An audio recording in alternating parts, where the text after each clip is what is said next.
Westeros! And welcome to our Morning Throners podcast. I'm Nelson. I'm Jeff. And I'm Kyle.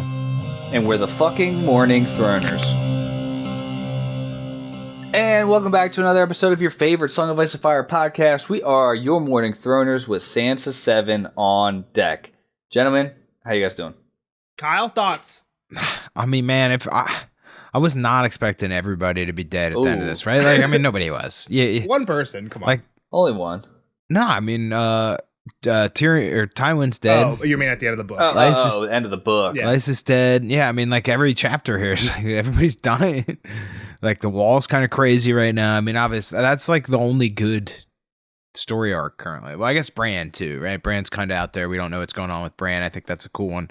This one, like, Sansa's in a bad spot here, right? Like, she's obviously getting creeped on. It's close to being a super bad spot. Maybe it gets a little bit better towards the end. No way does it get better. It's better than falling to your death, we'll say that. I don't know, man. Let me hop in and give the synopsis real quick in case anyone isn't sure what chapter we're talking about. This is the chapter where Sansa builds a snow castle, and then there's a big reveal. Lysa starts spilling a lot of beans, and then, she's trying to kill Sansa at the same time, push her out the moon door, and then gets the old 180 by Littlefinger. So we can go back to talking about it like at a high level if you guys want. I mean, did you care much about Lysa, Kyle? Like for her to like, she's a little bit lesser of a player than Tywin, I would say. Yeah, but I mean, she's the fucking like the person in charge in the East here, right? Like, she's been a key kind of factor in what's going on, without being part of it, right? Like, that's why she's kind of been a key factor. So now this whole veil stuff is up in the air. Yeah.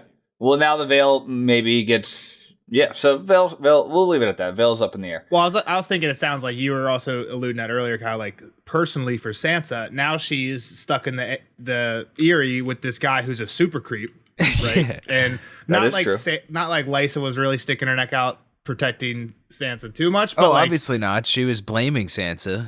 But but you would think that maybe Littlefinger would feel a little bit more... I don't know, controlled when the more adults that are in the room. So the less adults that are in the room, the worse it gets for Sansa, I think. I mean, her situation just got extremely worse, in my opinion, because nobody here cares about her. I mean, I'm still going to say it can't be worse than being dead. So, the other thing, so I think what you're saying is interesting for kind of like forward looking. The thing that I think is interesting in this one is, like, I kind of alluded to it, like, dang, big bomb drop. I was going to say, how about the cool they killed Jon Arryn, right? Littlefinger's behind everything. Yeah, there's another bomb drop too. Well, there's not a bomb drop, but there's another kind of thing that you've read throughout this book that you were kind of on a little bit too. You found out today, yeah. With the pregnancy, right? Like, so we learned about Jon Arryn, that Lysa was involved with that, but the Tansy. The Tansy. Remember she was yelling Tansy. A little bit, yeah. I think you kind of called it, like, you weren't super confident in it, but you suggested it. It has been a while since, because that was cat chapters. Yeah, the only clue was really Hoster. When Hoster was dying and going crazy, he kept saying, like, "I'm sorry, Tansy. I'm sorry." Yeah, I remember Tansy. that. And Cat's like, "Who's Tansy?" Yeah. So that's kind of wrapped up here. Okay. Not a person. It was old Plan B. But yeah, I do think the beginning half of the chapter, from my point of view, is pretty cool on, like, in a forward-looking sense. Like, I think there could be a lot of, like, symbolism stuffy here, just like with Sansa literally building, like, a replica of Winterfell, right? Like, could maybe she end up going back to Winterfell at some point? Like, and then, like, could this be... Because it is in ruins, right? And then does it get attacked by a giant, right? Like, could this be, like, real things that actually... You know what I mean? Like... Yeah, that's fair. I don't know. I wasn't in love with that part. It was kind of weird. It was long. It's a lot of castle building. Yeah, it was just slow and, like, just... seemed... It was strange because she's also not supposed to be Sansa, right? So, like, why would this weird stone girl know Winterfell by heart enough to build this? It seemed... she's giving herself away. Yeah. A little bit, for sure. So that was kind of what I was having a hard time with it. And then even Littlefinger was, like, cool with it the whole time. He came and helped her. Anyway, yeah, let's go from the top here. So obviously we're in the Vale, which we weren't last time we were in the Fingers, right? So we made it to the Vale. She's Elaine Stone. And she's waking up in the Vale dreaming of home. She's had a couple weird dreams leading up to this point, but this one, I think she dreamt of Villain Pain was mentioned, something else, but this one is specifically Winterfell. Yeah. I guess she used to share a room with Arya, and she thinks, like, when she wakes up, the dream was so real that I think she, for a second, like, thinks she's waking up in that room, right? And then she's like, nope, I'm in the Eyrie. But she kind of does this thing, I don't know if you guys remember, one of the first things she does, she goes over and like opens the windows, and it's cold and it's snowing. And this was something that like Ned used to always do. I think Kat mentions like in one of her first chapters way back when in Winterfell, like as soon as they're done diddling, he gets up and just stands by the window. Little cold air. So, but she seems to be doing the same thing, right? One of the things, Jeff knows this, the Eyrie is one of my favorite castles. And something that just like kills me is we've recently seen the Eyrie, or what they're calling the Eyrie in House of the Dragon, and it's pitiful. It's not when good. You compare it to this magnificent castle that Sansa describes in this chapter. It doesn't live up to the hype. It hasn't even come close. It doesn't even like if you read the description of it, I don't even think it comes close. Like you do a better. It's not up a mountain. It's across a bridge. It literally like we've done it on ChatGPT. Like one time hanging out with Nelson, just like throwing in descriptions of castles. Yeah, you can't give it like the Eyrie because it doesn't understand that. But if you like copy out like clips from the books that like of other characters describing it, it makes some pretty cool ass shit. Yeah, and any show rendition has just failed. Mm-hmm. I mean, that's a hard one to replicate, though, right? It's like a huge mountain that this castle's built into the side of. Yeah. I feel like that's not that hard. I feel like I could do it on Minecraft myself, and I know there is a Minecraft version, and it would look great on TV, right? Yeah, but come on, there's technology. They got dragons doing some crazy shit. It's 2024. They can figure something out. Yeah, figure it out. All right, Jeff.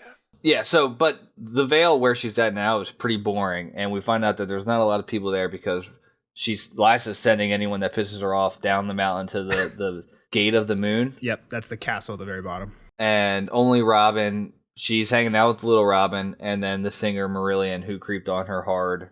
Been creeping on her hard. And creeps on other people, it sounds Yeah, she's in such a bad spot. Yeah, like, just a bunch of creeps. I mean, Marillion's kind of gone too now, and Lysa, so she might have, that kind of part of it got better, but down to this Captain Creep.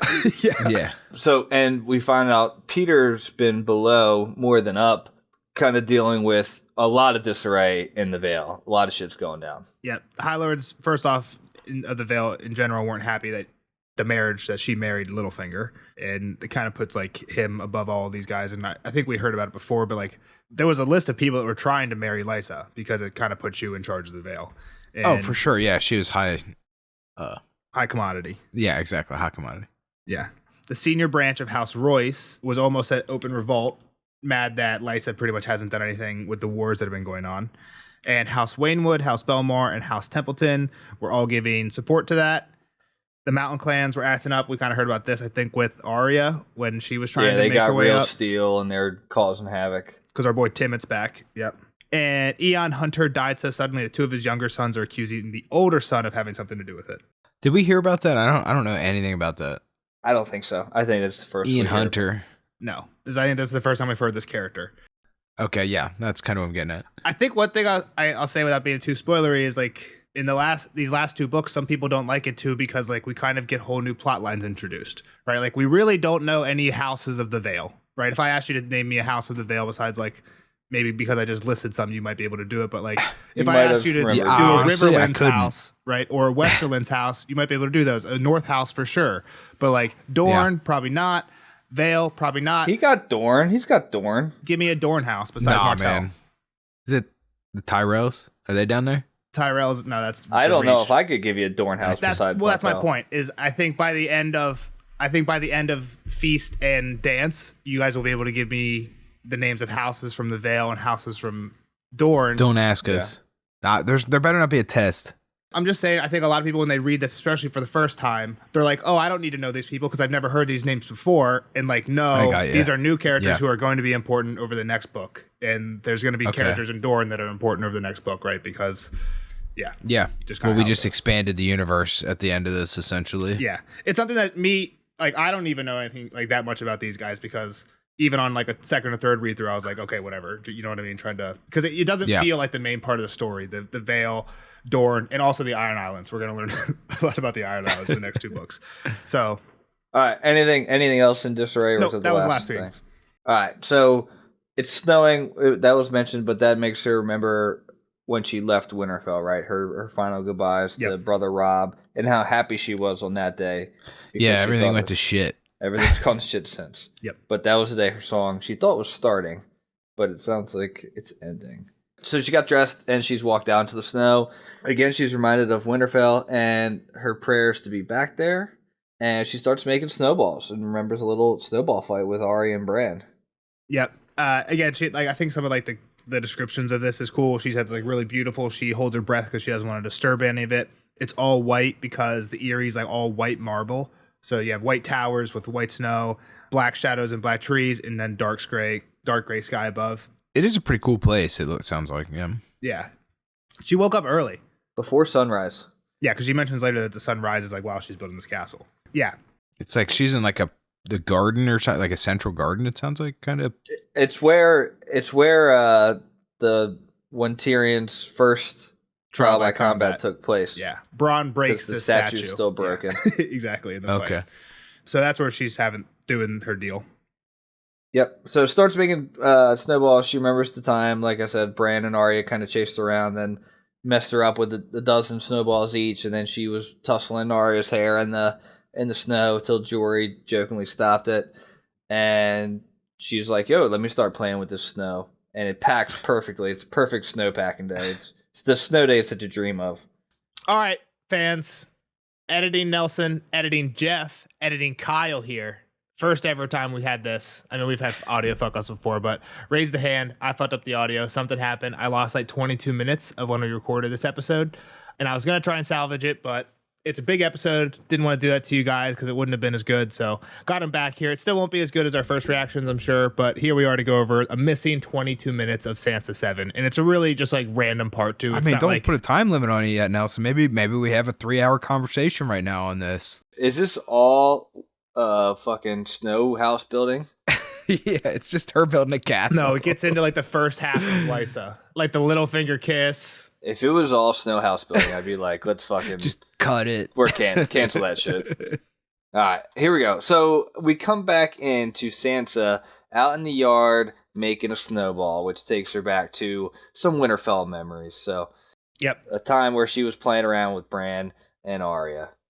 Yeah, she remembers this one time when she was chasing with Arya. Arya threw some snow at her. She chased her around, caught her, pulled her down. Or Arya said, "I'm sorry," went to say, "I'm sorry," or said, "Are you okay?" Threw some snow in Sansa's face when she said, "Okay."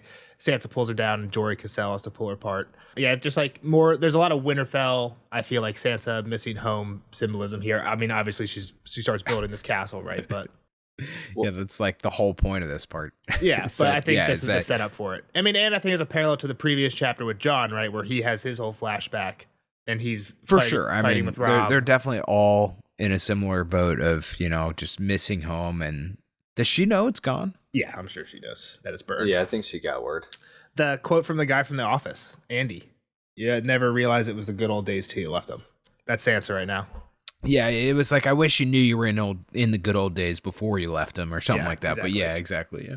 All right, so the snow just happens to be perfect packing snow. So it reminds me of the old YouTube video of the couple running in the snow. It's the perfect texture for running. Oh yeah, and then they eat shit, right? The girl eats shit 10 steps down the road. Yeah. It's one of the greatest videos ever. Yeah, that is a great video. But this snow is perfect for packing. So she starts making a nice little tower keep. And, man, she just keeps on rolling. And sooner or later, she ends up having most of Winterfell, and she continues to build around. And for somebody that's trying to keep their cover, man, this is a shit way to pretend you don't know anything about Winterfell, right? It is a red flag. and you brought that up definitely in the first 22. Yeah. My point was, I don't know if, how recognizable is Winterfell to everybody, right? If you haven't spent a lot of time... what are you building? Oh, just this castle. For sure. I mean, she'd have to, play off oh, no, I'm a great creative mind, and this is just, I just kind of rolled with it. But, yeah. I don't know.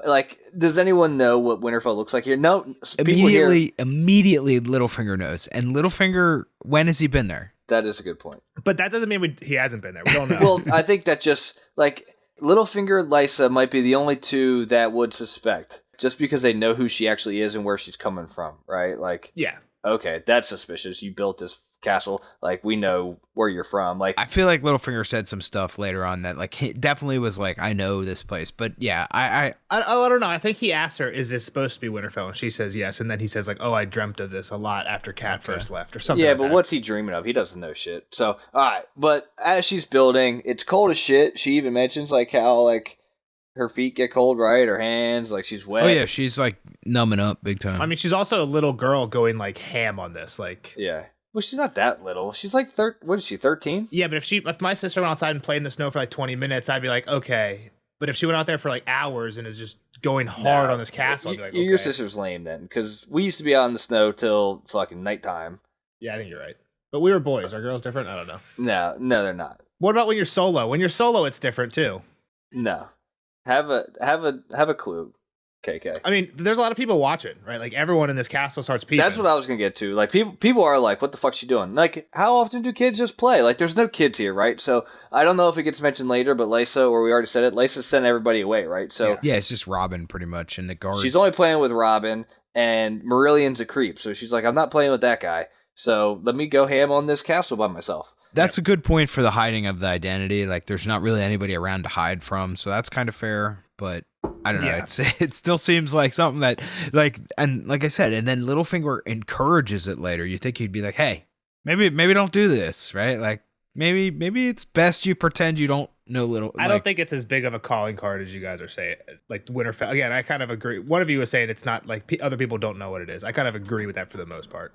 I feel like they would be more likely to know a rough idea of what Winterfell looked like than they would of like the picture ID kind of thing Jeff was saying. They then like recognizing a criminal from the wall or something like that. You know what I'm saying? I don't know. Like, Winterfell's pretty far away. Look at the map. Like, these people aren't And Sansa's traveling. castle can't be that accurate.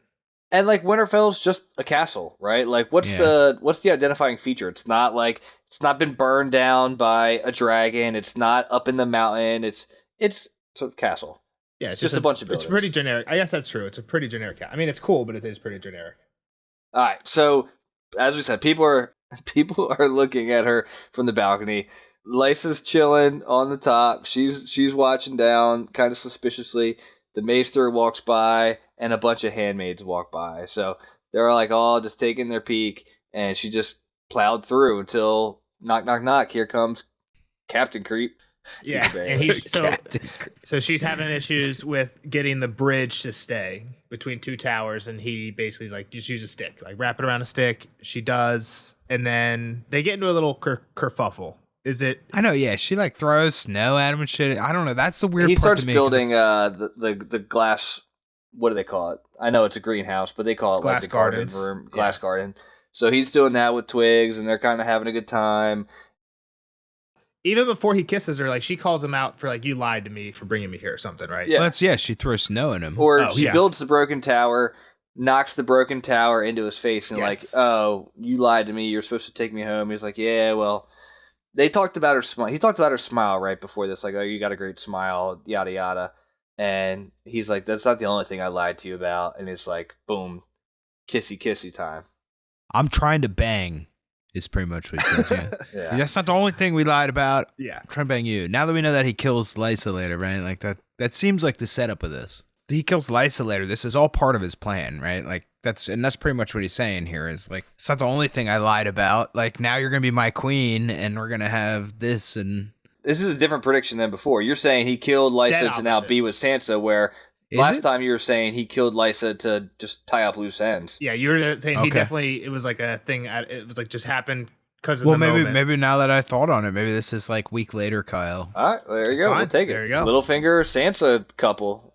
Now you're talking. Now you're getting into weird shit that I like. I'm just gonna say, I take it as a point to say, like, Kyle basically had his first read on the first read through. I feel like Kyle got a pretty unique perspective on going through the podcast. It's almost like a second read through. Obviously, you don't get, it's only one chapter reading back to back, but I still feel like you can see sometimes stuff like this, like what you're saying now. But I guess my point now is what we're on now is like a third read through almost, and it's like there's still like, there's always more stuff to think about, kind of, right? So No, that's cool. That's a cool, and I mean, so another kind of peek behind the curtain is Nelson sent me some of his notes for this missing section, to see like the preparation and stuff that you guys put into this is pretty impressive. So that's cool. Nelson puts a lot of time. My notes are a lot more shorthand.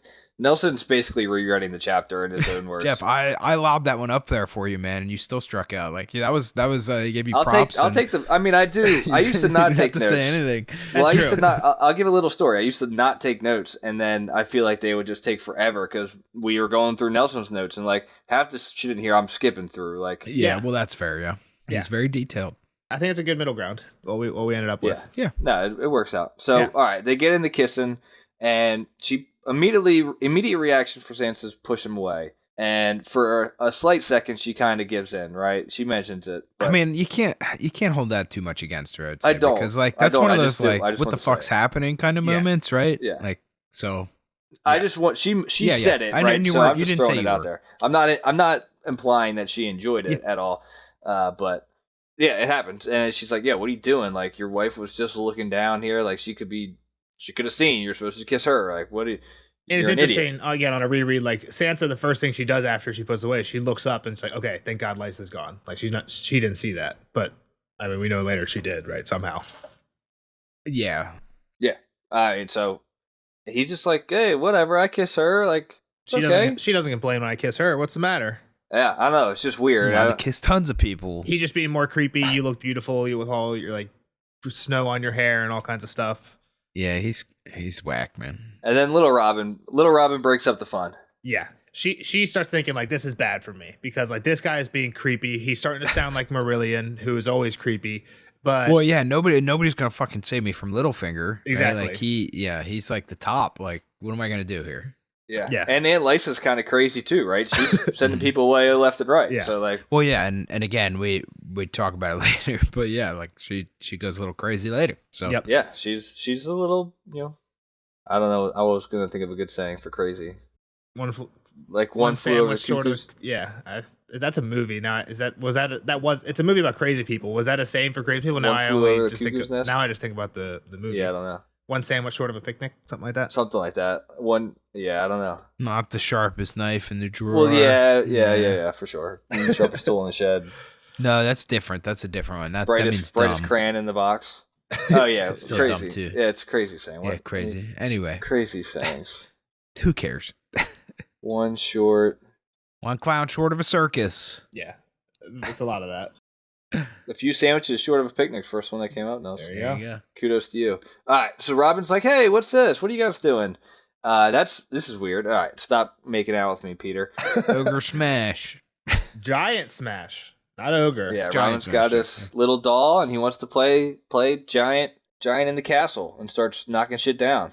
Yep. Sansa didn't care for that too much. She just spent 3 hours building this shit. I mean, yeah, she's got a point, right? Like, fuck this stuff. Absolutely. It sounds like it was pretty dope too. Like if you've made shit in the snow, like you're making like a round little igloo hill, right? Nothing's that cool. Or you're making like a snowman or I mean, Jeff, this is also from Sansa's point of view, and I remember thinking a lot of my shit was really cool I was making in the snow. So it's cool for a 13-year-old. Then you see pictures in like your photo album that your mom has, and it's just like you in a mound of sand. Yeah. Wasn't worth the picture. We made this huge tunnel system, and it's like a hole. Yeah, exactly. Yeah. All right. So yeah, she didn't care for it, and she grabs his giant doll. It's really a doll, but it's playing the role of giant, and they get a little tug of war match. She's on the defense though, right? He's swinging it actively when she grabs it. She's not like trying. Yeah, when she grabs it, and then like shit happens, right? He's still holding on to it. She's still holding on to it. Its head rips off. It's pretty much how it happens. Yeah. Like I don't think she's like trying to like maliciously rip its head off. Yeah. Exactly. No, it's a stop doing that for sure. Head pops or off. like a give me it, right? Like and she yanks on it a little bit, like trying to take it from him, and it's old and it just shreds. Yep, head pops off, and that sends sweet little Robin into a seizure. Here's another thing 2 weeks later Kyle thought of is now whose nip is Robin gonna suck on here? I forgot that's like his milk source. Gotta be just a wet got nurse. pushed out the window. Got to be a wet nurse around. Lysa sent them all away. He's gonna have to learn how to eat some real food. That's what I'm saying. Like he's screwed, man. He's gonna just starve to death. Yeah. So Maester Coleman comes down with the screams. They've all been trained on how to treat little Robin, and we've talked about what they do. They basically go back and leech him, right? They take out the bad blood, which we're like, what the fuck are they doing? Like they don't have a clue. And some dream wine. I feel like this is like partly them manifesting this too, right? Like I don't know. He seems like he falls into these fits all the time, and it's because like they just let him get away with all this stuff. He's just medicated all the time. I don't know. I don't know him well enough, I guess, right? To be making that judgment. Maybe there is something wrong. Well, the other thing I think we mentioned on the first recording in this part was I think this is the first time we've really seen this. Like, he's been annoying and he's been at his mom's boob at way too old of an age, and he like just seems like to act way younger than his age.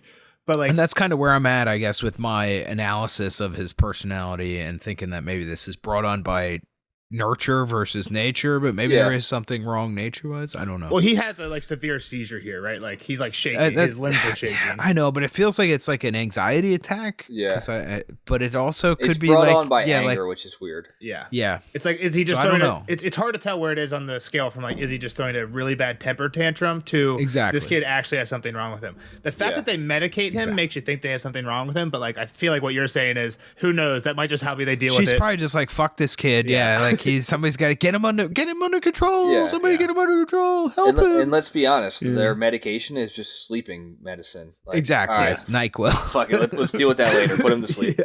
Give him some Benadryl quick. Yeah, exactly. So they take him away. Littlefinger's like, all right, Sansa, go chill in your room. She's there for a while, right? I don't know how long actually, but she starts thinking about, man, I gotta get the fuck out of here. Like, this place is crazy. There's no way I'm marrying Robin. Like, he's not even a man. Like, he's such a child.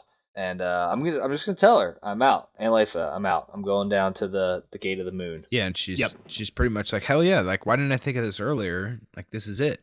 Like, duh. She's gonna have to let me out of here. Well, it seems like she wants to get banished, or does she actually come around on, I'm just going to ask for it? At first, she's thinking, like, oh, hopefully Lysa's just so mad about this that I get banished, right? I think she thinks she's going to get banished, but if not, she's going to, like, volunteer to be banished type of thing. Like, look, if you want to get rid of me, like, I'll go down. Like, no big deal. Yeah, because the Gates of the Moon, Nestor Royce is in charge of him. He's supposed to be fire, and he's got a cool daughter, supposed to be about Sansa's age, and the cool daughter doesn't hate bastards. She's friends with this, like, one of Robert's bastards who is in service to the Royces. Yeah. And her and Miranda were good friends. Isn't she a bastard too, or no? Royce's daughter is not. Okay. And I think Jeff did point this out, that Maya Stone, the girl that is Robert, and I think you might have called on to part of it, but Jeff told you that was the same character that led Cat up the mountain. We actually didn't get a Tyrion chapter coming up the mountain. He just was... We got the Cat POV, and then Tyrion was out there next time. But she helped. I felt like he was the one in the bucket that she helped. But yeah. Just looking at Nelson's notes here, it says that she's going to tell him, hey, I'm not marrying Robert, which maybe is going to turn into banishment, right? So, and she's even like, I'd rather be married to Tyrion at this point. And then there's a part earlier where when Robert's having a seizure, she's like, damn, at least Joffrey, like, he was bad, but at least he was sound of body, is how Sansa at least he was, he was stable. I don't want to say normal. Yeah, like he wasn't even. He was stable though. Yeah, but he was stable. Right? Was he? He was a functioning whatever. Fucking shooting psychopath. People that were like outside the gate and shit, man. No, you can't say he's stable. So he was murdering, but he was a stable murderer. A stable murderer. I don't know if I'm using that adjective, but okay, whatever. You guys know what I mean. You see what I'm saying? Yeah, that's what I'm saying. Thank you, Jeff. Thank you. I know you. I mean, at least he had a good dick, right? Is that what you're trying to say? No, that's not at all. Oh God. All right. So later that afternoon, Marillion comes in. Knock. Yo, Lady Lysa's here. She wants to see you. Yep. In the great room. So. He's a creep, right? We kind of get some more background on how he's been creepy with all the girls. Everybody, this poor girl, man. That's all that's happening to her. Well, not just her. Basically everywhere she's been too, right? Through the Red Keep. True. Well, Sansa's had a bad time, but I thought, in respect to Marillion, like Jeff was saying, it's not just her. It's like all these girls, and everyone has been complaining about him. And Lysa just says, like, "Oh no, I can't believe you would accuse this wonderful singer, get out of here," and banishes them. Because I don't want to miss. I'm worried that it got cut out, but there was a great reference to The Office with Hunter and fucking Jan and Jan and it feels like that, right? Like where she's like jamming out to no, not Marillion, that's my guy. Like, play his demo, it's great. Yeah, exactly. Yeah. So that's how I see this whole situation where like, yeah, she's like, I don't believe any of these fucking chicks. Like, he would never do anything like that. He's the best. Yep. I love Marillion. That's the vibe I get from all this. Yep. And on the walk there, he tells her that he wrote her a song that would melt even her frozen heart. And he says it's called The Roadside Rose. It's about a base-born girl who is so beautiful, everyone who was her was bewitched. Everyone who saw her probably was bewitched. Was her? Everyone who was her was her. Little typo in the notes there. Everyone who saw her was bewitched. Yeah, it makes sense. Yep. And she's like, "Yo, I'm not no baseborn. I'm a Stark of Winterfell." She wants to say it, but she didn't. had to hold that one back. Yeah. So we get to the High Hall, which has been closed for a long time, right? She's been seeing people in her soul art, her being Lysa, and she, I don't know, big grand. We need to be in the High Hall for this meeting. So yeah, I don't know when we talked about it in the last one or in another one, but like the Eyrie is cool. Is a cool castle, all white marble. They got like blue accent, like banners and carpets and stuff, but it's all like pale white, like marble, and they even have the weirwood seats here. Yeah, weirwood moon door. And with like the sky backdrop, yeah, it's probably pretty sweet, right? Like this is probably a cool place. Waterfall. It's probably there. one of the cooler ones, and we've talked about it. Like they've screwed up every rendering of the show has just ruined it. So not ruined it, but it's so lame. Like it's not nearly as cool as it could be. Feel like it's gonna be a hard one to recreate though, For unfortunately. Sure. So. But it's always just a wide shot and it's full of CGI anyway. So like I don't know. Yeah, You could like I throw feel it like on you the could side do of that. a mountain at least, Nels, right? Yeah. Like it's not even. So part of it, I've heard people say that's because in the show the moon door is a hole in the center of the floor, not a door on the side of on the like a normal door. Okay. So like you kind of have to. You can't have the Eyrie. You know what I mean? Like you kind of need open air under it. So it's always kind of like two mountains coming together, and it's like kind of built at the top, or I don't know, even like I don't know. It's like it sounds dumb. Yeah. Dumb. Like come on. It's just on the side or around a mountain. Yeah, exactly.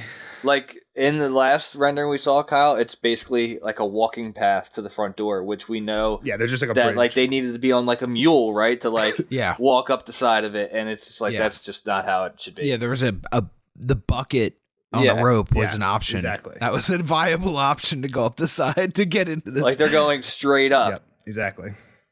All right, so 2 guards posted up front. Merlion's like, "Yo, stay out here. No one's coming in." And when they do get in, he takes another spear and bars the door from the inside. And they continue to walk through. And Lysa's sitting in her true seat, the side seat of like the main chair. But she's up there. And Nelson kind of mentioned it's pretty cool, all white, some light blue accents here and there. Yep. Sansa curtsies. She's all dressed up in Aaron shit, white, like cream and sapphire. So Sansa does her curtsy, and I think she tells Merlion to start playing, and Merlion does start playing. And god damn, am I got to re-sing some of this shit? Are they playing already, or does she like, "Yo, I know what you did," and Sansa's like, thinking he was playing something. I don't think he was. I don't playing think he anything plays specific. until they get to the moon door. No, I think he was just kind of like jamming around. You know. Oh, like you're right. It clucking. might not be specific yet, but here in the notes I have, he was playing his harp at the foot of the hall. Again, that might be a pointless note, but yeah, Lysa's like, "I know what you did." Sansa's thinking like, "Okay, I'm sorry I broke his doll, but like he was being a little dickhead. Sorry." That's kind of what I thought she was in here for. yeah, exactly. Yeah. Like so, Sansa's first thought is, "I'm in trouble for Robert," because obviously Robert had this huge fit. Doesn't suspect the whole Littlefinger's accusations. Yeah. But that comes pretty quick, right? She's like, no, sorry, about. sorry I hurt Robin, but he broke my snow castle. She's like, "No, you kissed Peter." Yep. And like, Sansa's like, "No, I didn't kiss him. Yeah. He kissed me." He kissed me. And Lysa's like, "Why would the big thing about Lysa is like, why would he be kissing you if he could be kissing me?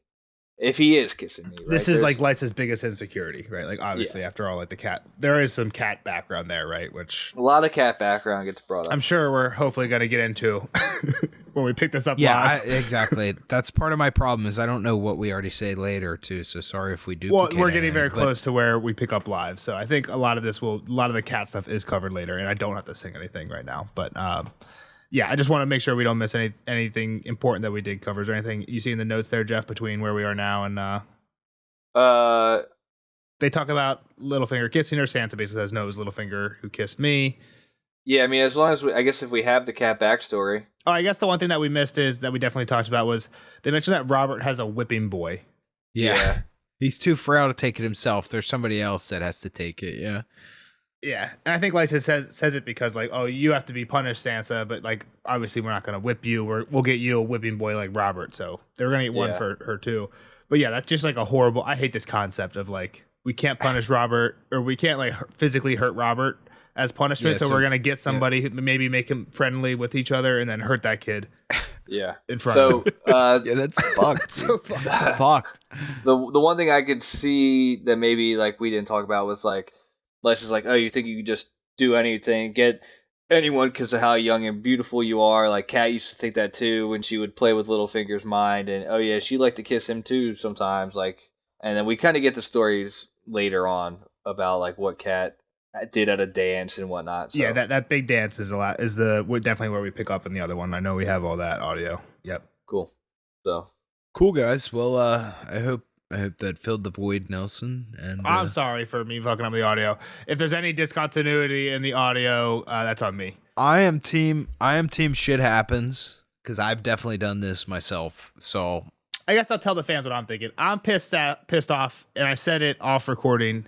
It kind of hurts me, and I feel like if you're a fan, you know Jeff and I's dynamic by now. It pisses me off because this has really never happened to Jeff. He's never like caused a major like just an elite technical issue, and that really bugs me. I think you guys will understand. It's just having an elite setup and being like aware of your. It's frustrating for me too. Believe me, it's not even the dynamic of Jeff. Like it's just like I just wish it was everybody. Everybody was in on it. I'll screw up one time just on purpose. I'll throw. I don't want that. Don't do that. Don't. If I find out, I'll be even more pissed. Adversity comes, you just got to find a way to win.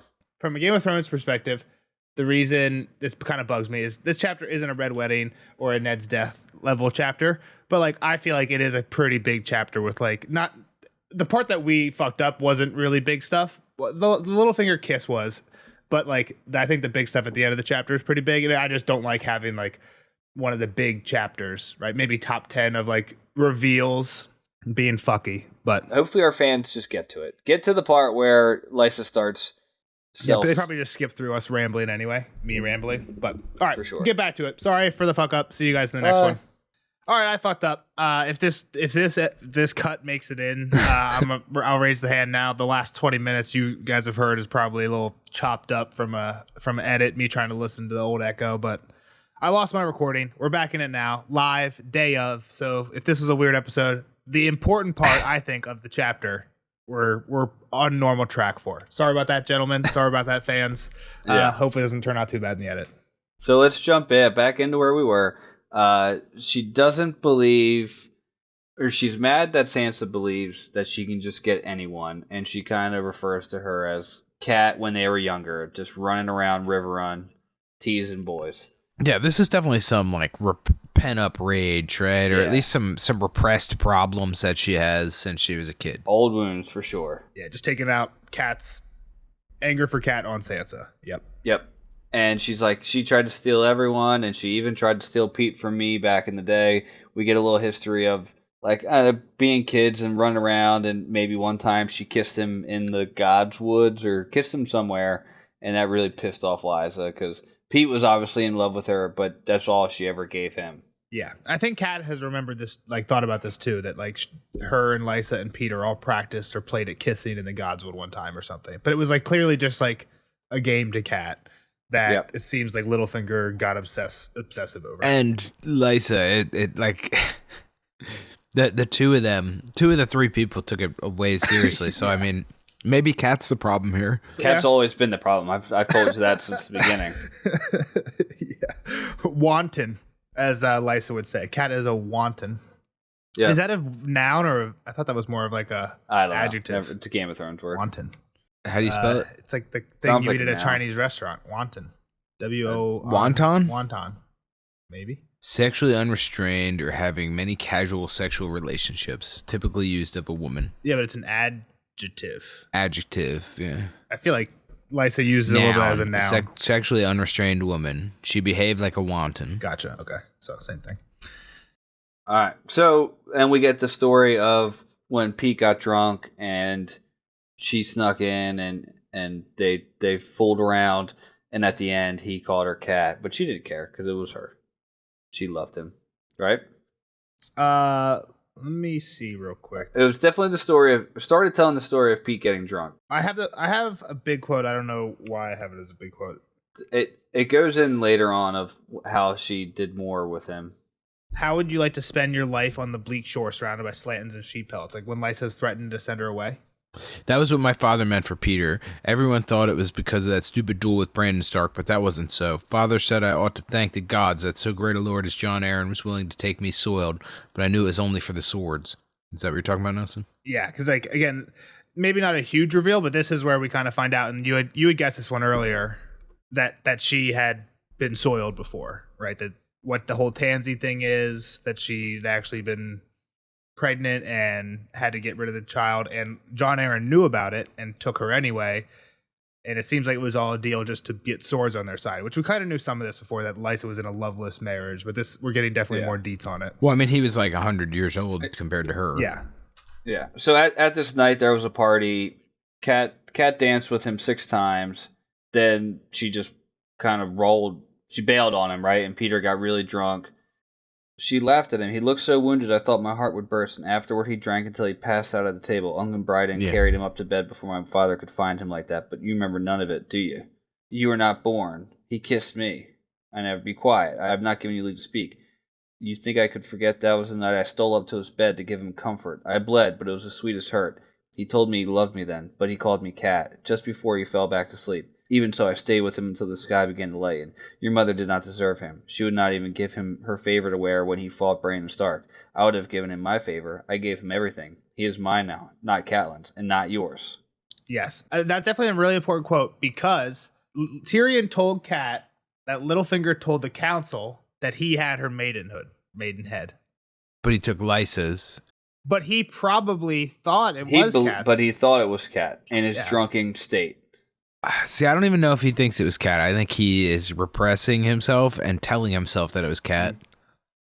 He called her Cat. You also think if that was the time she got pregnant, Lysa would, in the interim, have told Littlefinger, like, oh, I had to abort your bait. Like, he would know this from Lysa after the fact. But I think you could say that him and Lysa got together a couple times after. My opinion is that he knew it was Lysa. He was just pretending or visualizing it as Cat, and it came out. Well, yeah, I mean, he tells everybody it was Cat. He's blacked out, passed out, drunk. He wakes up to an auburnish hair. Yeah, taking advantage of him this night. We'll say. Yeah, for sure. And he's like, "Oh shit, maybe that's Cat. I hope it's Cat." He hoped it was Cat, and maybe he just believes it. So, whatever. So Sansa's like, "Look, I want to leave. Can I bail? I'll just go down to the gates of the moon. I'm cool." And she's like, "No, you're not going there. I'm not letting you. You want that." The other thing that she says, I think, in that next quote is she says, when they're talking about the baby, right? When she gets on talking about the baby, when they stole him from me, I made a promise to myself that I would never let it happen again. Jon wished to send my sweet Robert to Dragonstone, and that sod of a king would have given him to Cersei Lannister, but I never let them. No more than I'll let you steal my Peter Littlefinger. Which is a weird way for her to refer to Peter, is my Peter Littlefinger. Like, Littlefinger seems a little bit of a derogatory nickname, but whatever. Yep. So she, again, we don't know exactly what she's alluding to now at this point, but I think by the end of the chapter, we kind of do know what she's alluding to. And she's like, I wasn't letting anybody take another child from me. Like, my dad took my first child, and Jon was trying to send this child away to Dragonstone, and Robert wanted to give the child to Cersei. And we knew this. We knew that Robert Arryn was being fostered these other places. So yeah, this is one of the moments that I love, because this is the first quarter Game of Thrones where we're hearing Robert and Ned talk about fostering Robert Arryn, right? And little do you know, on a first read through, like, holy shit, this whole thing, everything got kicked off. Right? A lot of this had, it's a big part of the whole play was where Robin was going to be. And it's all just because Lysa was butthurt and was getting mind fucked by this. I was going to say, it's hard to unravel who gets like the first, but yeah, that's definitely a big part of it was Lysa. It's Littlefinger. I think this reveals that it's Littlefinger. Even if you go back to him fucking with Lysa from the beginning, or even him saying, kill Jon and send this letter, which we're not quite at that part yet, but like, that's Let's get there. Yeah. Let's get there. All right. So Sansa's like, look, I'm sorry for kissing him. Now she goes off on a whole other deal, like, oh, so now you admit that you kissed him. Let's go. I need to show you something. Marillion, play a song. Start playing this song. False in the Fair. False in the Fair. And she starts dragging her, kind of walking. She's kind of willingly going, so she doesn't get dragged to this door, this weird door with a moon in the middle of it. And that's like, oh, fuck. This is the moon door. The Lord, he came riding upon a rainy day. Hey, Nani, hey, Nani, hey, Nani, hey. This song stinks, by the way. It kind of sucky song, Yeah. but I gotta sing it. Nelson loves it. So, again, I'm just paraphrasing the rest of kind of this deal. She made her open the door, like, oh, go open that thing. Yep. And she didn't want to look scared. She wanted to go do it because she knew if she did it, she wouldn't push her, which I think she's kind of calling her bluff. Kind of might have worked. I don't know if Lysa... I'll say this. I don't know if Lysa would have pushed her if Littlefinger didn't come in. I feel like Lysa was actually trying to push her. Sansa was only holding on by her own strength. But that doesn't make too much sense because Sansa's really tiny compared to Lysa. So, I don't know. Yeah. Maybe you're right that Lysa wasn't really trying to push her. She was definitely trying to scare her. I don't know that she was trying to kill her. I think that was the point, was like, how far can I get you there to like show you, like, I might push you out. Yeah. Stop fucking with me. But, so, Marillion's singing in the back. She made her open the door, threatened to push her towards it. And they kind of get in this tussle match, right? Like, Sansa's flailing. What's the rest of the lyrics? Come on. You can't. The lady sat a sewing upon a rainy day. Hey, Nani, hey, Nani, hey, Nani, hey. Can you sing the next part too? Or are we almost A there? lady lay kissing upon a mound of hay. Hey, Nani, hey, Nani, hey, Nani, hey. Yeah, I think it's the last shot we know. So, in the flail of it all, Sansa's able to pull Lysa's hair, which kind of puts a stop to her getting pushed towards the door. Like, she mentions being close. Like, she's kicking snow. We find out that her shoe fell off out the door. Like, Yeah, I mean, it sounds like she was dangling. Little, I didn't ever thought about this before. A little Cinderella story with, is that Cinderella? Sansa is missing a shoe. If we find Lysa's body and 3 shoes. Ooh, interesting. Yeah, so. Yeah, if they can go and expect the fall. You think that shoe is going to take the same trajectory as the body? You would be surprised. There's very crazy YouTube videos about this theory having to do with Sansa's shoe. So, oh, I can't wait. It's great because we're getting towards the end of the book. So, like, a lot of the theories I can just like tell Kyle because we don't like. There's maybe a little bit of evidence more that we know, but like not enough that like I can just not. I don't have to tell him any of the theories. So. Yeah, but go ahead. Sorry, Jeff. Yeah, I know Jeff's getting pissed at me because I lost my record and he's getting short with me. Go ahead. Yeah, I mean, I'm just trying to get us there. So in this moment of fighting and the hair pull, which slows everything down, Peter comes in the back door. The guards are banging on the front. Marillion's still playing, and Peter comes. He came in the back door because Marillion was like, "Yo, don't let anybody in this front door." Yeah, the Lord's door or whatever they called it.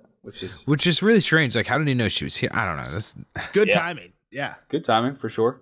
Because it doesn't seem like we talked about this before. Like, it didn't seem like he was planning to push Lysa out this door until she, like you said, until she started.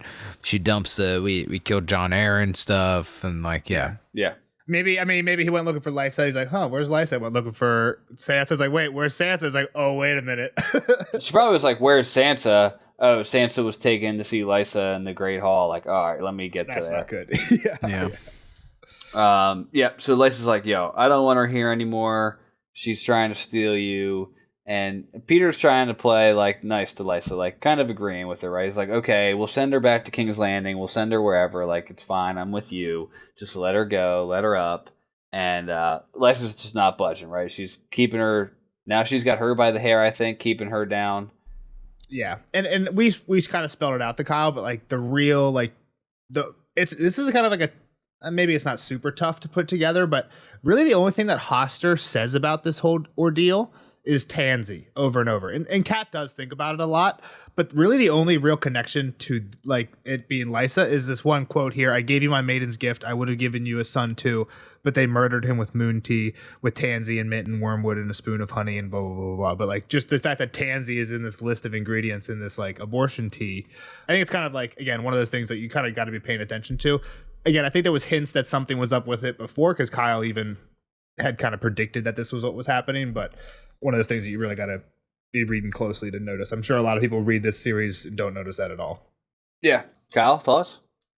Let me say, Jeff, there was a point earlier where you said she yelled at Littlefinger, and I think it was you that said this, and knew that he was actually the problem, but I don't think she does. No, it was Nelson. Nelson said you kissed her. Okay. Either way, but she says she's the trouble, she kissed you, and then Sansa gets freaked out about it, and then Littlefinger's like, whoa, she's a kid. Like, what do you? Well, no. Why would? Okay, but I think a little bit later. Again, I'm a little bit lost, but right after she confesses to the murder. I won't. I saw you kissing in the snow. She's just like her mother. Catelyn kissed you in the godswood, but she never meant it. She never wanted you. Why did you love her best? It was me. So I think it is just old wounds. Like she thought of Cat kissing Peter and just implied that Sansa, being the one that kissed, right? Yeah, that's what you just read is right before she confesses to because he's like, we don't need any more tears. Yes, it's right in front of. Yes. Yeah. So then she says, tears, tears, tears. She stopped hysterically. No need for tears, but that's not what you said in King's Landing.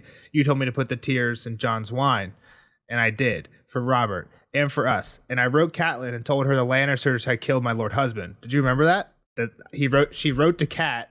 We got this in a cat. Oh yeah, chapter. that was like what was under the spyglass. Yeah, that was like the everything, right? In the secret language. Yeah. Yeah. So not only did Littlefinger kill Jon Arryn, but he was the one that sent the letter to Cat saying it was the Lannisters that did it. You need to do something, right? Well, she did it, but which is why Ned became the Hand. Yes. Yeah. Exactly. Everything. So it all goes back to Littlefinger. I think this is a kind of like when you're like, wow, this book is a crazy book. We're really going to end it with a Sansa. I mean, we get an epilogue, but we're really going to end it with a Sansa chapter. But like the reveals in the last couple pages this is a pretty big, big thing. Yeah. I think this is up there for best Sansa chapter. Yeah, for sure. But yeah, kind of what I was saying is Lysa goes on. That was so clever. You were always clever. I told father that. I said, Peter's so clever. He'll rise high. He will. He will. He's so sweet and gentle. And I have this little baby in my belly. Why did you kiss her? Why? We're together now. We were together after so long, so very long. Why would you want to kiss her? Yeah. I think at the end of the day, she knows that it was Littlefinger behind it. And that's fair. I skimmed. I read so much of the other stuff that Well, Lysa's a little crazy, so who knows what she thinks. Well, yeah, that's true too. But yeah, so then Peter's like, look, Lysa, just let her go. Come here. I'm with you. I'll give you a kiss you're looking for right now. Some smooches, yeah. Yep. And she's like, all right. Lysa goes in, gets a little smoochy smooch. And this is the biggest part. I mean, most current event part. I don't think it was a surprise for anybody except for Lysa, though. What he says here, right? Did you see this coming, Kyle? Yeah, he says, I only loved one woman. Only Cat. Well, he also says to make her let her go, I shall never leave your side again for as long as we both shall live. Did you expect that to be for 2 more minutes, Kyle? No, yeah. I didn't think about that either, Jack. I mean, I guess it makes sense. They were standing at this gaping hole in the wall, but... Yeah. So, yeah, I think the great line is only Cat, and then he gave a short, sharp shove. Well, he's like, hey, my silly wife, I've only ever loved one woman. And she's like, truly, Peter? Like, is it me? It's me. Only one? Only Cat. Woo! Yeah. No, she never screamed, it says. Lysa stumbled backwards, her feet slipping on the wet marble, and she was gone. She never screamed. For the longest time, there was no sound but the wind. Yeah, and Marillion's like, what? What did you do? What? You killed her. Hey, Littlefinger's like, Sansa, go let the guards in. Marillion just threw my wife out the moon door. What a great ending for a Sansa chapter. Oh, great ending for a book, too. I mean, we got the epilogue, but... Kyle, what are your thoughts? I don't know, man. I don't know what to think about this one, right? Like, Littlefinger, how is he scheming so much? He's scheming. I knew everybody hated him for a reason, right? And he's one of the characters that's so great to keep an eye out for on the way, like, on a reread. I think at this point now, you're just going to, like, think even more and more and more, like, what the hell is actually going on. I mean, even what he pulled off at the wedding, right? We already knew that was kind of Joffrey's wedding, right? If he really Sansa's hairnet, we got Dantos hollered, right? Like, what's going on here, right? So he's pulling that off. Yeah, he did pretty much everything, yeah. Tyrion and the dagger. Yeah, he said it was his idea to get Loras and the Kingsguard. Like, he's pulled, how many strings is Littlefinger actually at least claimed to be behind? And then this one seems pretty for sure. And like, but he was like the master of coin, and he was, I don't want to say he was bad at his job, but like there was definitely still money out, right? Like, I don't know. It just seems, I don't know. Maybe he's in all these people's debt, but it seems like he's in charge. So it's weird to me. I'm trying to put stuff together, I guess is kind of what I'm saying. And I don't know how to fit it together. Yep. Because it's too, it's like two puzzle pieces with, you know, all the outward facing things. I don't understand how they go together. Yeah. But they can't go together in my brain. But anyway, yeah, it was, like I said, I was not expecting the end of this book to just be like more die-offs, I guess. I kind of thought we already had that The big With, the like, big the- Tywin death. Yeah. Yeah, well, not even that. I meant more of like in Rob and them. Like that was like the big kind of, the high point of the story. But Again, I feel like from the character we care about, or the POV character, Sansa's perspective, it's kind of like a very clean slate, right? Like we kind of have very little ties to the past at this point, except for Littlefinger. and he's a fucking creep. For sure, but it can kind of go anywhere for the next book, which is kind of like where we've been left off with a lot of these characters. Tyrion, who knows? Arya, who knows? Right? Like, so a lot of these characters are kind of left up with like, literally, the sky's the limit. So I think that's kind of cool too. Yeah. Sansa's future. Now she's with Captain Creep, like you were afraid of. Captain Kyle. Creepa. Is he really Captain? Why are we calling him Captain? Captain of the Creeps. Okay, no, that's fair. I'm just. He's actually. It's kind of mentioned here. He's Warden of the East right now. Well, I mean, we did know that, right? Like that was kind of the with whole the marriage. part of the deal. Yeah. With the Lord of Harrenhal. Now he's married to the Lady in the Vale. He's kind of running that show. Didn't Lord of Harrenhal also come with like, they took away the Tullys, like you're not in charge of the Riverlands anymore. Yeah, Now I'm pretty sure. Harrenhal's also in charge, so he's in charge of the Riverlands. Technically on paper, depending on who you're talking to. Again, Yeah. Lord Janos wow. never saw Harrenhal, but I think technically on paper he's in charge of the Riverlands and the Eyrie. But again, I don't think any of the lords in either of those places would agree to that. Wow, so what does that really mean? taking that, but yeah. I don't know. Nowadays, like that whole area is just like a clusterfuck. So it could be just like scorched earth. Like those people are gonna have to Take it back by Who force. knows? Who knows? Yeah. Cool. We'll see. I don't know, man. Yeah, like I said, it was a good book so far. But I know we have the epilogue. I guess kind of getting at like we're not quite done yet, so I can't say. Plus, we kind of talked about this before. I think we're gonna do a whole book wrap up, so maybe I save some of my thoughts for that. But yeah, I mean, this, like you said it kind of in passing through here. Like for a Sansa chapter, this one was pretty Fire flame. pivotal. Yeah. Information came out of, and it didn't seem like it should have here. Yeah. Like it was kind of a crazy spot for it to drop. So Yeah, exactly. Unexpected bomb drops. Yeah. Cool. All right. Well, we'll see Kyle in the next one for the epilogue of Storm of Swords. We'll see the rest of you guys in the spoiler section. All right. Bye, Kyle. Later, nerds. Spoiler alert! Spoiler alert!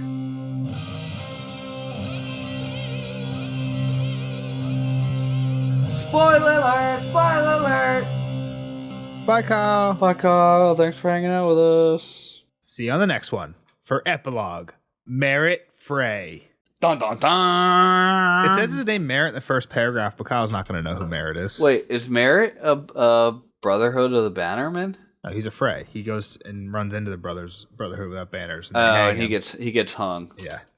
I thought it was like a Thoros of Myr perspective. No, it's Merritt. He's a drinker and a fiend.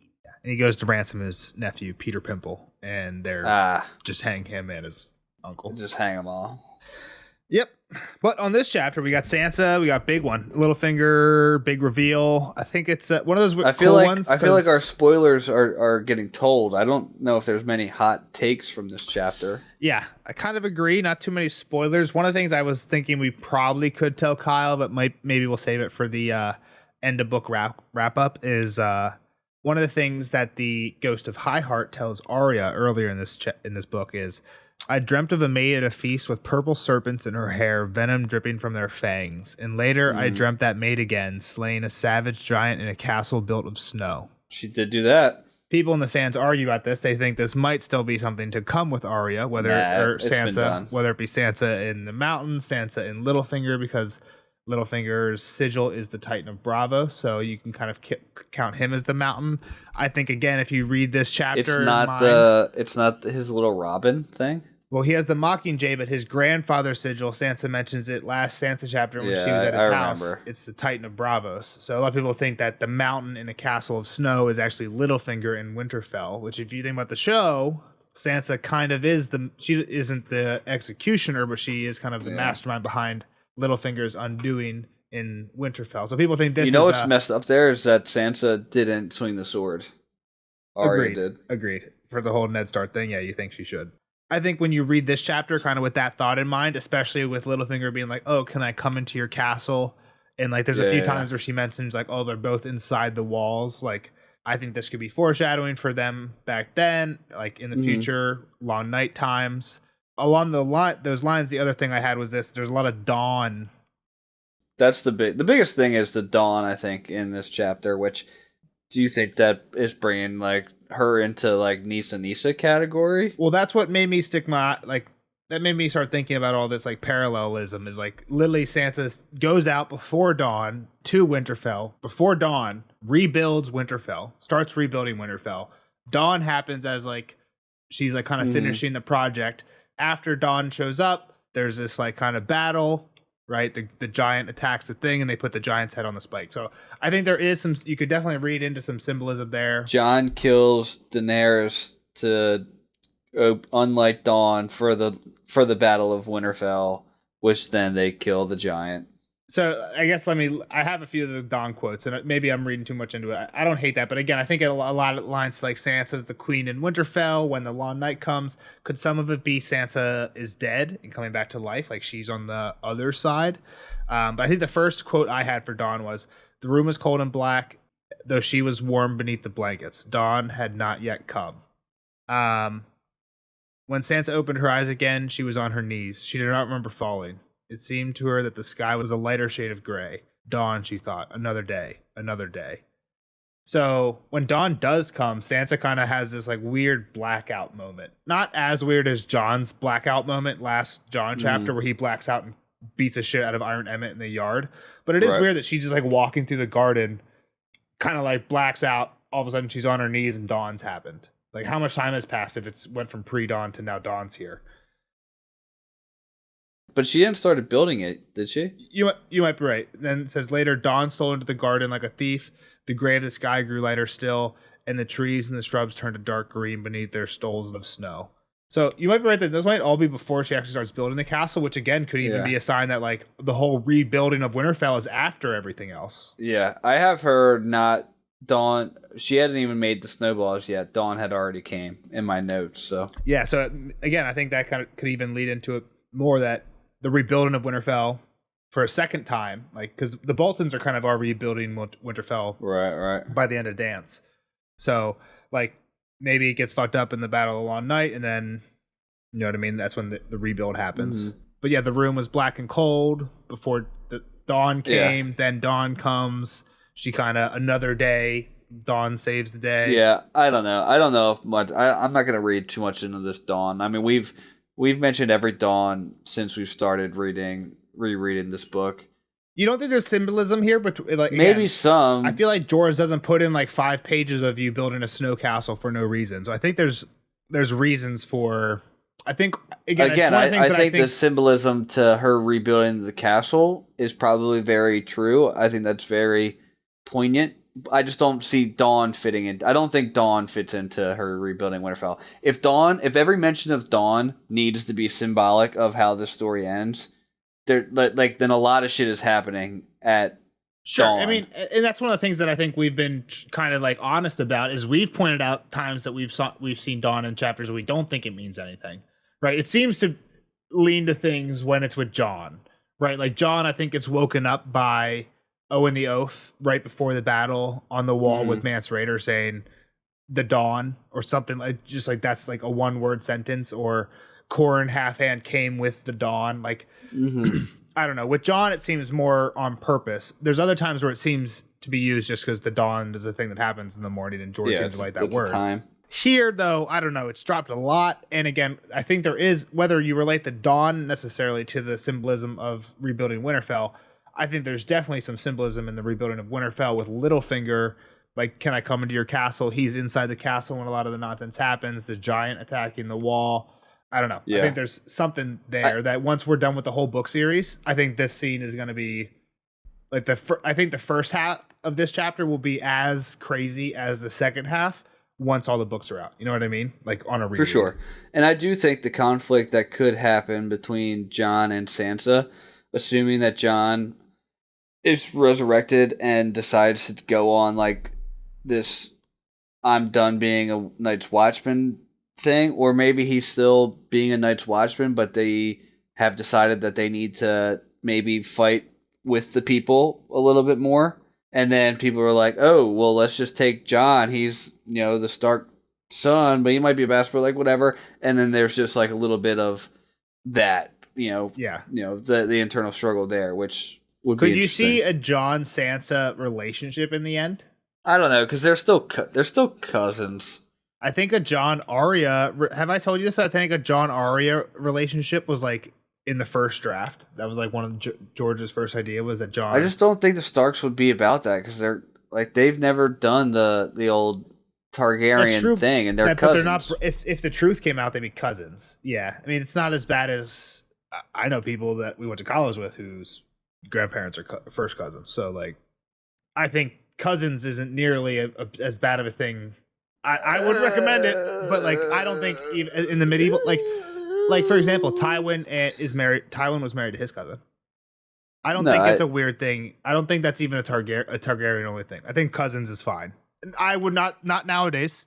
Preface not nowadays, but I think in Westeros I just don't know if the Starks are buying it. And Sansa never liked Jon, so like that's true. I don't foresee Sansa, give me a hug if Jon walks in the Winterfell. That'll be an interesting reunion, because you're right that it'd be an interesting reunion because they never liked each other, but they never liked each other in the show either, and it's still like you still feel it when like you know what I mean. Yeah, like, yeah, even if you didn't for like sure. it, I mean, it's all like, oh, we finally made it back here together. But and I guess maybe she could still have that. I have a question: how bad does it get for Sansa in the next book? It doesn't actually get that, like in terms of creepiness from Littlefinger, it doesn't get that bad. She's just kind of living up there, right? And he's trying to marry her off to somebody else, right? I think what Littlefinger's plan with Sansa is slightly still up in the air in terms of fandom. We're not 100% sure. What he tells her, you're right, is that he plans to marry her to Harry the Heir, which seems to mean he knows he's not going to have legal control of the Eyrie for very long because people hate him. Also, it's kind of great watching Kyle think about stuff because he's right on a lot of stuff. Like, yes, no one likes Littlefinger, and also the whole like Kyle's like, oh, Littlefinger sucked at managing the money. Yeah, like that was on purpose, right? Like, yeah, he wanted the crown to be in big debt. Yeah, and then he bought up everybody's debt, right? The crown was taking loans from all these people, right? And then I think Littlefinger kind of personally backfilled these loans, and now they all owe him. So he's kind of like he kind of bought up everyone's debt when everything got bad. But like the other thing that Kyle was saying is I don't think Littlefinger planned to kill Lysa. I don't think he did either. I don't know. I don't think, maybe not in this moment, but Lysa was short for the world once they got married. Yeah, no, she probably would have been poisoned at some point, right? Or yeah. So, but I don't think, I think he planned to kill her pretty soon after the marriage because his whole plan seems to be wanted to get a little bit more rule through Robert. I think he wanted to get a little bit more of a stronghold as the husband of the Vale before. So I think Feast of Crows is great. And again, it's one of the things where you gotta go with an open mind. But the Sansa chapter, like the Elaine chapters in Feast of Crows, like one of the things that Littlefinger does early on is Nestor Royce, who's the Gates of the Moon, who's the Lord of the Gates of the Moon. That is not like a hereditary house, right? You don't pass it down to your son. It's an appointed house, right? I recall some of this stuff. And Littlefinger basically says, "Hey, Lysa loved you. She always said that she loved you. You were her rock." And she always wanted to make you make that a hereditary position, not appointed. So your family will hold the Gates of the Moon for forever and ever and ever and ever. And Nestor Royce is the secondary house of House Royce because Bronzion Royce is the main house. Do the Royces have other castles? Like while he's the Gate of the Moon, is there another castle that he's in charge of elsewhere? Runestone, not him. He's like kind of like the Fossaways, where you got the green apples and the red apples. Mm-hmm. He just never changed his sigil to a different one. But he is the cadet branch. He's a lower ranking branch. He's like so Jan Bron has Runestone. Yeah, and that's the same castle that Daemon's wife was from. Right. So the guy that gets appointed to Gate of the Moon guard, once he doesn't have that role anymore, where does he go back to? Does he go back to Runestone, or does he have a house somewhere? Like he had a house. Does he still have that house? Depends on how friendly he is with the people who own Runestone. Like that's what the phrase kind of say is like. No, I'm saying he had to have lived somewhere before he was the captain. Does he just go back to said spot? Well, it might be a thing that's like traditionally hereditary, but not necessarily like not by law.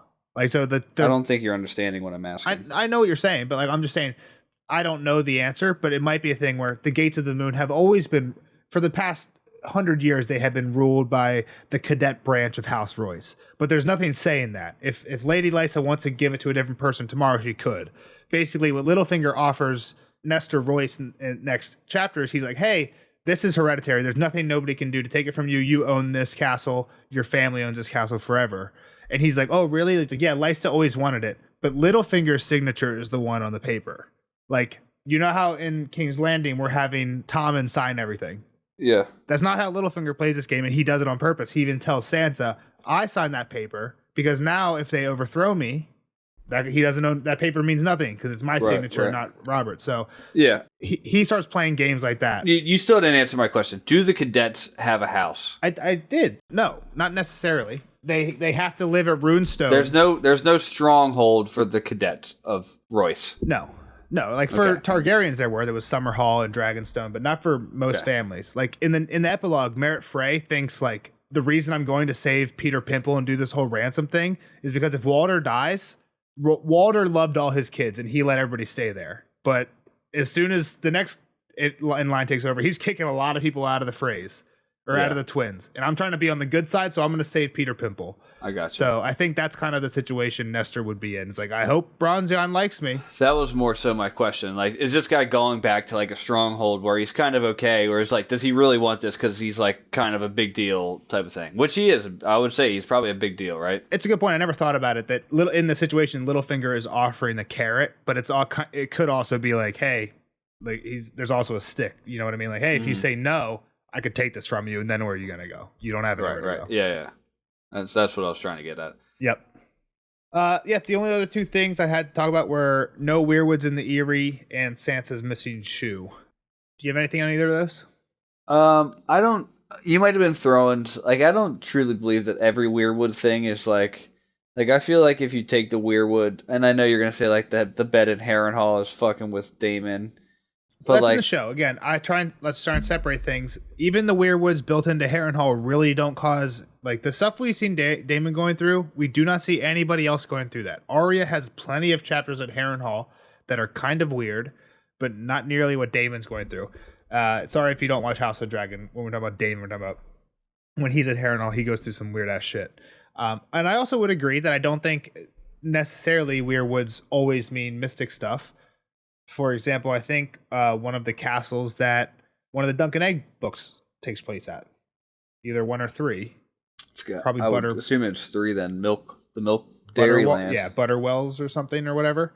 I think that's made out of a lot of weirwood in there. So, and I don't think there's necessarily anything weird going on there. I mean, Bloodraven is that whole book. Bloodraven is glamored as Maynard Plum, but that's nothing that's particular to do with the castle. Once you kind of chop up a tree and you start making shit out of it, like I feel like it kind of loses its connection. It's my theory. Sure, I mean, but it is weird. The other one so let me go on to some that we haven't seen yet, though, because I said there were some other examples of weirwood being mysticky that we haven't seen. Pretty sure the House of Black and White, half the door is weirwood, just like the House of the Undying. Pretty sure they have similar doors, or one half's weirwood, the other half's ebony. Also, but that also leaves it up to interpretation that. Are those old god things that are being mysticky, or is that other gods playing? Sure, there could be magic stuff there that's just magic, and they happen to decorate with weirwoods. The wizards are the one in the House of the Undying, not the old gods, and where'd you say the Bravos house? That's the faceless god. Like they're not. That's not old god. And let stuff. me hit you with this one. The third one that's really weird is the place where the King's Moot takes place in the Iron Islands. This is on a place called Nagas Hill. That's the drowned god. Nagas Hill, and do you remember where it is? They have these giant bones of Naga, the sea dragon. It's basically the Iron Men say it's their rib cage, but when you get there, it's described as a bunch of the trunks of a bunch of pale white trees. So people think that it's not actually an old sea dragon. It's an old weirwood growth. And it's kind of like the Isle of Faces. They wouldn't screw up a tree. Tree to bones that'd be a big mistake. Well, they say weirwoods never rot. They turn to stone. So, I mean, we'll get to it. We'll talk about it more when we get to it. Well, but that's one of the big ones. A hard time believing that on the place that's been described to me as the Iron Islands is growing trees left and right. I mean, you got the Isle of Faces has a big weirwood grove, right? Well, yeah. Well, I'm not going to fight you there. That could be old gaudy. You got the shade of the evening trees, which are black with blue leaves, seem to be like a weirwood inverse all over, like not all over, but in Essos, right? You got trees in weird spots. I'm not fighting you there. I'm just saying, like, every piece of weirwood tree doesn't, I don't think old gods are lingering there or affecting it. Agree. For the most part, I think the main agreed upon magic that the old gods have is all living connected weirwoods can share some memory or knowledge or something. And I think it's more of like a natural thing. Like if the wind had pushed Lysa out of the moon door, I'd have been like, damn, old gods. I would have been like, old gods pushed her ass out. That's fair. Like a sudden gust of wind, she was gone. Yeah, that's true. I see that. Yeah, again, I don't think that the Eyrie is necessarily magical. I do think that there could be something weird going on with Robin, Aaron, but we'll talk about that more in the next Sansa chapters. What about Sansa's missing shoe? This is something that I don't know how much of a meme theory this is, but there's a serious 20-minute YouTube video, I'm pretty sure, about a dude. I believe it doing for sure. math about how from a mountain this high up, and what we hear of how the waterfall turns to mist before it gets to the bottom, how a body would fall versus how a shoe would fall in different wind speeds. People went into this one. I believe it. And I think Kyle, I'm kind of leaning towards what Kyle said. It's like that the shoe with its weight and the ability to be pushed in this very strong wind is falling in a completely different spot than Lysa's body. Yep. So that's true. But I think what the video, it's been a long time since I've seen this video. And again, I don't know how much of a meme the video was or how honestly this person, whoever made the video, thought this was a true thing. I think the idea was Lysa's shoes also fell off beforehand. So if all the shoes fall the same, then you're going to find Lysa's body and 3 shoes together. But I don't think the 3 shoes are landing. They might be. I don't know how much it matters, but it seems weird that George points out that Sansa's missing a shoe. And the other thing is, I think in the next book, Nestor Royce or somebody, I think, does find or mention that they have Lysa's body. Yeah. I think the theory is that whoever it is that has Lysa's body also suspects that there's a lie going on. I'm trying to remember if there was a chapter of her being, interrogated, and I thought there was, but I might be wrong. No, there is. The other thing is, just throw your other shoe right now and just say that they're not yours. Get Sansa back to her room, put another pair of shoes on, but they're not mine. Burn this one. This one needs to go. The one remaining one. Yeah. Just cannot be tied to Sansa and you're fine. Yeah, that's fair too. Just don't put it in your closet. Yeah, don't keep the shoe. That's a smoking gun. Yeah. But then you could also say, Merillion was coming on to Sansa. Merillion was trying to push Sansa out next. And I think their lie is that Sansa wasn't even in the room. Maybe you can't do that because 2 guards saw them go in. Yeah, so I don't know. That's... if I had to make up... If I'm leaning into Merillion had pushed Lysa out, I'm going to lean into that he also was attempting to push Sansa out, and he got so close that 1 shoe fell off before Peter stopped it. That's fair. I honestly forget exactly what the lie is. I just know they go with Merillion is behind it. I can't believe there's YouTube videos about this fallen shoe. That's a detail that I would have glossed over. Who gives a fuck? That's how you know it's been too long. It's been 13 years since Dance of Dragons. People get bored in 13 years. I hope that shoe is a mile away from the body. I'm sure we'll never hear of it again. But if we do, now you'll be like, "Oh my god!" I hope it's by the wild dragon. By the wild dragon in the Vale. Don't get me started. All right, we'll see you guys to the next one for the epilogue, with the introduction of Lady Stoneheart. Thanks for listening. Give us a like, subscribe. Bye. See you on that one. Bye.